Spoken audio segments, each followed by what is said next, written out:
Number 1 घरोई विद्युत उपभोक्ता को मिल अतिरिक्त रिहाती। राज्य में चलिथिबा लॉकडाउन को दृष्टि में रखी सेसु पक्षर विद्युत ग्राहकों केतेक रिहाती घोषणा कर जो ग्राहक मैंने धार्य तारीख मध्य विद्युत देय पैठ करेंगे से 4% रिहाती प्रदान कर रिहाती पूर्वर प्रचलित रिहाती और प्रोत्साहन सह अतिरिक्त भाव लागू हेब। एप्रिल मासर देय प्रदान बेले यह रिहाती मिल जो मैंने मार्च मास मार्च 22 रु 31 मध्य देय प्रदान करना से रिहाती पाइपर बोली सेसु पक्षर कहुई। नंबर 2 एसबीआई ग्राहकों खुशी खबर। भारतीय स्टेट बैंक अर्थात एसबीआई तार ग्राहक मानक एक खुशी खबर आनी।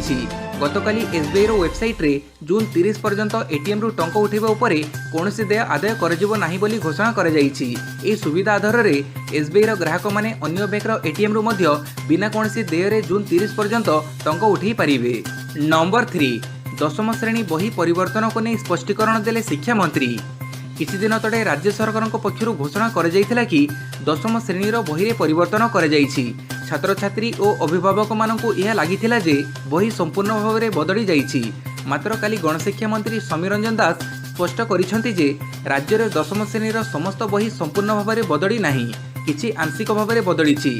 दशम श्रेणी साहित्य सिंधु स्किल ऑफ कम्युनिकेशन इंग्राजी, माध्यमिक बीजगणित, माध्यमिक ज्यामिति, भौतिक विज्ञान, जीव विज्ञान, इतिहास और राजनीति विज्ञान, भूगोल अर्थनीति बहिर किछि विषय सामान्य परिवर्तन कर जाइछि। नंबर 4 बढ़िला स्वास्थ्य एवं मोटर बीमा पॉलिसी नवीकरण तारीख।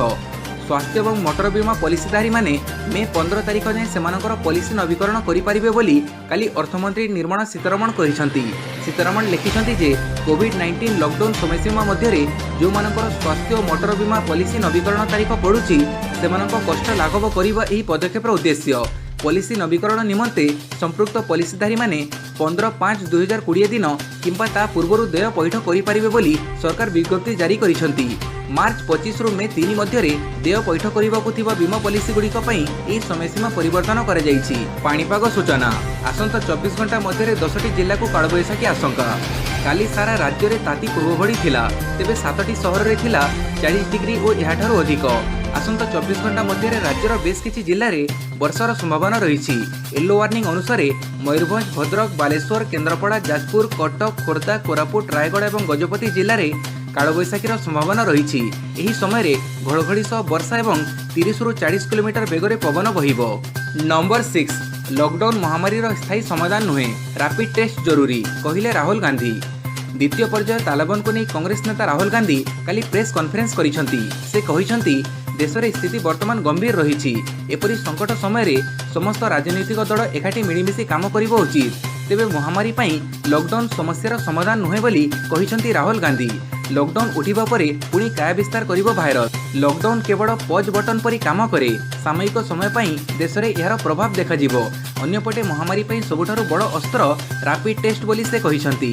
टेस्टिंग जरिया रे ही महामारी को काबू करा जाई परिबो।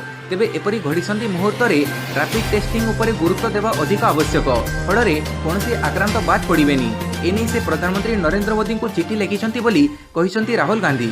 नंबर 7 मोदी को भेटिले अर्थमंत्री, रिलीफ पैकेज उपरे हेबो चूड़ांत निष्पत्ति।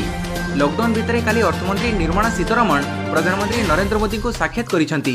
लॉकडाउन जोगु देशर अर्थनैतिक स्थिति कौन रही से विषय मोदी विस्तृत भाव सीतारमण सह आलोचना करिसंती। एथिसह पुणी थरे गरीब, छोट उद्योगी, शिल्प संस्था और श्रमिकों पर मोदी सरकार रिलीफ पैकेज घोषणा करिवार कार्यक्रम रही। तेणु ए विषय में मोदी सीतारमण आलोचना करिसंती। नंबर 8 व्हाट्सएप रे पढ़िबे पिला। आसंता मे 3 जाए देश को लॉकडाउन कर दृष्टि रखी किसी जिला शिक्षा अधिकारी माने पिला मानकु शिक्षा देवाक लगी पड़िछंती। एही क्रम रे खोर्धा जिला शिक्षा अधिकारी आगुआ पदक्षेप नैछंती। छुट्टी समय पिलांकु व्हाट्सएप रे पढ़ाइबाकू जिला शिक्षा अधिकारी वंदना महापात्र आज समस्त ब्लॉक शिक्षा अधिकारी, प्रधान शिक्षक, प्रधान शिक्षयित्री मानकु कहिछंती। श्रीमती महापात्र कहिछंती जे व्हाट्सएप रे शिक्षा संयोग ग्रुप तैयारी करी पिलांकु पाठपढ़ा रे मनोनिवेश कर। एने जिलार समस्त शिक्षा अधिकारी आलोचना होईछि। प्रधान शिक्षक माने श्रेणी अनुजाई अर्थात द्वितीय रु 10म श्रेणी ग्रुप बढ़िबा पई 10टी ब्लॉक और यूएलबी को परामर्श दिया जाइछि। प्रति क्लास पई गोटिए लेखाएं ग्रुप तैयारी हेबो। एही प्रक्रिया रे एप्रिल 19 रु जून 20 जाए छात्र छात्री को शिक्षा दिया जिवो। नंबर 9 20 तारीख ठू पुणी थरे सेवा आरंभ करि पारंती ई कॉमर्स साइट। फ्लिपकार्ट, आमाजन एवं पेटीएम मॉल परी ऑनलाइन खुचरा कंपनी गुड़िक एप्रिल 20 पर सेमानक व्यवसाय को संपूर्ण कार्यक्षम करने को प्रस्तुत होउछंती। तेबे ई वाणिज्य कंपनी गुड़िक समस्त प्रकार सामग्री किंबा केवल जरूरी सामग्री जोगाई देवाक अनुमति दियाजिबो सेनी सरकार वर्तमान सुधा स्पष्ट करिनाहांती। एही विषय किछि द्वंद्व रहिछि, जोथिरे कंपनी गुड़िक गृह मंत्रालय स्पष्टीकरण को अपेक्षा करिथिबा जणा पड़िछि। बुधवार जारी कर गाइडलाइन रे मंत्रालय कहिछि जे एप्रिल 20 रु हॉटस्पॉट नथिबा अंचल एभଳି सेवा आरंभ हेबो। या परे वर्तमान एही कंपनी गुड़िक सेमानकर कार्य संपूर्ण रूपे आरंभ करबाकू प्रस्तुत हेउछंती। नंबर 10 देश में 12,759 रे पहुंचला संक्रमितों संख्या, 420 जनक मृत्यु। लॉकडाउन सत्वे भारत में नियंत्रण हो पारु नाही महामारी। भारतर मोट भूताणु संक्रमितों संख्या 12,759 रे पहुंची। यह मध्यरु 10,824 सक्रिय संक्रमण मामला होइथिबा बेले मृत्यु संख्या 420 रही। तेबे देश में एपर्यंत 1514 जन भूताणु कबड़रू आरोग्य होई घर को फेरिथिबा नै केंद्र स्वास्थ्य मंत्रालय सूचना देइछि। समग्र विश्व में भूताणु संक्रमितों संख्या 21 लाख टपी जाइछि। गुरुवार संध्या सुधा विश्व में भूताणु संक्रमितों संख्या 21,08,792 पहुंची बेले मृत्यु संख्या 1,37,000 पहुंची। नंबर 11 विमान टिकेट टंका फेरैबाकू डीजीसीआर निर्देश। गुरुवार डेप्यूटी जनरल सिविल एविएशन पक्षरु कुहाଯାଇଛି लॉकडाउन कारणरू विमान टिकेट करी मध्य यात्रा करि पारि नथिबा लोक अर्थ फेरी पाइबे। मार्च 25 रु एप्रिल 14 मध्य यात्रा करिबा पई टिकेट करिथिबा लोके टिकेट बातिल करिबार 3 सप्ताह मध्य एही टंका फेरी पाइबे। एतद व्यतीत बातिल पई कोनसी शुल्क कटाजिबनी बोली विमान सेवा जोगाणकारी कंपनी मानकू डीजीसीए पक्षरु कुहाଯାଇଛି। एप्रिल 14 रु मे 3 मध्य कर जाइथिबा टिकेट मार्च 3 रु एप्रिल 14 मध्य बातिल करिबा परे बिना कोनसी अतिरिक्त शुल्क रे रिफंड हेबो। तेबे एथिपई बातिल करिबार 3 सप्ताह परे क्लेम करिबाकू हेबो। नंबर 12 राज्य बाहर श्रमजीवी टोल फ्री नंबर जारी। ओडिशार विभिन्न स्थान में अटकी रही बाहर राज्यर प्राय 77,000 अतिथि श्रमजीवी 2553 शिविर जरिए खाइबा और रहिबा सुविधा सहित आवश्यक स्वास्थ्य सेवा जोगाई दि जाइछि। एही सबु अतिथि श्रमजीवी माने देशर अन्य राज्यरू आसी ओडिशार विभिन्न स्थान में रहिछंती। अभियोग ग्रहण पई श्रमजीवी सहायता call centre toll free number 1800 345 6703 जारी कर जाइछि। नंबर 13 भारत पहुंचला 5 लाख रैपिड टेस्टिंग किट। चाइनार 2टी फार्मरू 5 lakh rapid testing kit Bharat पहुंची। एथिरे रैपिड एंटीबॉडी टेस्ट किट मध्य रहिथिबा Indian council of medical research कहिछि वर्तमान स्टॉक रे आगामी 8 सप्ताह जाए परीक्षा होई परिबो। एही रैपिड टेस्टिंग किट 15 मिनिट रे रिजल्ट देबो। या सब बदल रे रक्त नमूनारू परीक्षा हेबो। विशेषकर हॉटस्पॉट गुड़िकर व्यापक टेस्ट करने 2टी कनसाइनमेंट रे एही सब किट किना जाइछि। टेस्टिंग किट व्यतीत भारत चाइनारू 15 मिलियन पर्सनल प्रोटेक्शन गियर मगैछि। यह चाइना सरकार माध्यम रे मगा जाउछि। भारत वर्तमान व्यापक परीक्षा सह सामाजिक दूरत्व को अस्तर करी लड़ाई लड़ुछि। नंबर 14 भद्रक जिला हॉटस्पॉट घोषणा पर कठोर हैला कटकणा। केंद्र सरकार द्वारा समग्र देश में 170 जिला हॉटस्पॉट भाव घोषणा होइथिबा बेले एथिरे ओडिशार खोर्धा और भद्रक जिला रहिछि। भद्रक हॉटस्पॉट घोषणा जिला प्रशासन चिंता बढ़ाई।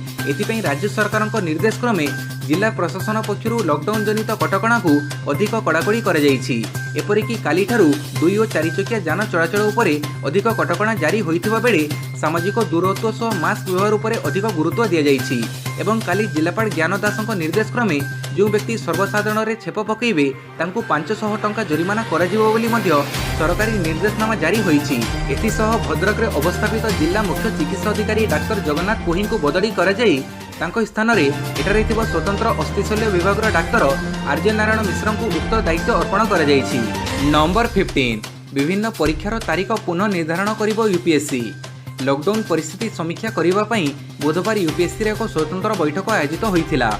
आगको जो सब यूपीएससी परीक्षा बा साक्षात्कार रही सेगुड़िकर तारीख उपयुक्त समय समीक्षा करी पुनः निर्धारित कराजिबो। सेही बड़ी 2019 सिविल सर्विस परीक्षार अवशिष्ट साक्षात्कार बा पर्सनालिटी टेस्ट निमंते नुआ तारीख घोषणा मे 3 तारीख लॉकडाउन अवधि समाप्ति पर कराजिबो। 2020 civil service prelim engineering service main geologist main रो परीक्षा तारीख इतिमध्ये घोषणा कर जाइछि। सांप्रतिक परिस्थिति रे एसबु परीक्षार तारीख जदि बदलैबाकू पड़े तेबे यूपीएससी वेबसाइट रे ताहा जणाई दियाजिबो। नेशनल डिफेंस एकेडमी बा एनडीए 1 परीक्षा को अन्य आदेश पर्यंत इतिमध्ये स्थगित रखा जाइछि। एनडीए 2 परीक्षा संक्रांत रे जून 10 तारीख रे निष्पत्ति नियाजिबो।